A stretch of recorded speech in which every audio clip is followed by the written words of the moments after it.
নমস্কার বন্ধুরা, আশা করি সবাই ভালো আছেন। পুরো ভিডিও দেখার অনুরোধ রইল। তো আজকের রেসিপিটা হচ্ছে ঝটপট চিকেন।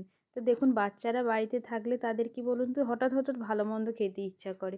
তো এইভাবে যদি একটু চিকেন রান্না করে দেওয়া যায় তাড়াতাড়ি করে, তাহলে কিন্তু ওদের মনের মতনও হবে, আবার খাওয়াও হয়ে যাবে। তো চিকেনটা বানানোর জন্য প্রথমে আমি একটা পেস্ট বানিয়ে নিয়েছি। একটা টমেটো নিয়েছি, কিছু আদা নিয়েছি আর কিছু রসুন নিয়েছি, নিয়ে পেস্টটা বানিয়ে রেখেছি। এখানে মাংসটাকে আমি বাজার থেকে কিনে এনে ভালো করে ধুয়ে নিয়েছি। ধুয়ে একটা বাটিতে নিয়ে নিলাম, মানে বড় জামবাটিতে নিয়ে নিয়েছি। নিয়ে তো আমি তো আগে থেকে পেস্টটা তৈরি করে রেখেছিলাম, ওটাকে দিয়ে দেব। দিয়ে এর মধ্যেই আমি দিয়ে দেব, মানে অনুসারে স্বাদ অনুসারে মশলাগুলো সব দিয়ে দেব।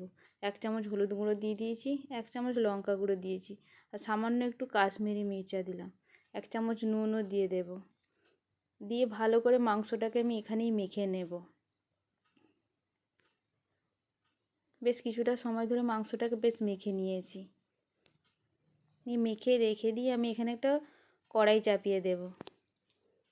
তো কড়াইতে চাপিয়ে দিয়ে কিছুটা সর্ষের তেল দিয়েছি। তো মাংসটা আমি আজ সর্ষের তেলেই করব। সর্ষের তেলটা গরম হয়ে যেতে আমি আলুগুলো বেশ ভালো করে একটু ভেজে নেব উল্টে পাল্টে।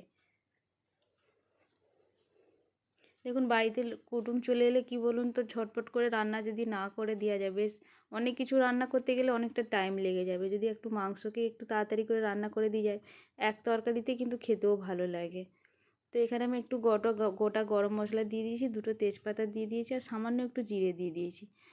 কিছু কাঁচা লঙ্কাকে একটু চিড়ে রেখেছিলাম, ওটাকেও দিয়ে দিলাম। দিয়ে পেঁয়াজগুলো কুচিয়ে রেখেছিলাম, ওটাকেও দিয়ে দিয়েছি। দিয়ে বেশ পেঁয়াজটাকে বেশ ভালো করে একটু ভেজে নেব। বেশ নেড়ে চেড়ে পেঁয়াজটা একটু ভেজে নিলাম। তো পেঁয়াজটা আমার দেখুন বেশ ভাজা হয়ে গেছে। তো আমি তো আগে থেকেই মশলাটা দিয়ে মাংসটা পুরো রেডি করে রেখেছিলাম, ওটাকে দিয়ে দেব। এখানে তাড়াতাড়ি এটা কেন হবে বলুন দেখিনি, মশলাটা কি এক্সট্রা করে আমি আর কষিনি, মাংসটার সঙ্গেই মশলাটা পুরো মাখিয়ে নিয়েছি। তাই জন্য তাহলে তাড়াতাড়ি হবে রান্নাটা একটু। তো মাংসটা দিয়ে আমি বেশ কিছুটা সময় ধরে একটু কষিয়ে নেব। তো জিরে গুঁড়োটা আগে দিতে ভুলে গেছিলাম বলে, তাই এখন 1 চামচ জিরে গুঁড়ো দিয়ে দিলাম।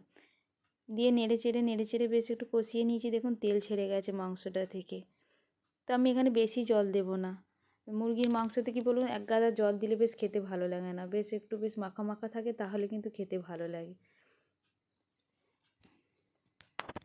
তো 1 গাদা রান্না না করে যদি একটু মাংসর ঝোল ভাত করে দেওয়া যায়, মানে তাড়াতাড়ি করে, তাহলে কিন্তু দেখুন এক তরকারিতেই খাওয়া হয়ে যাবে।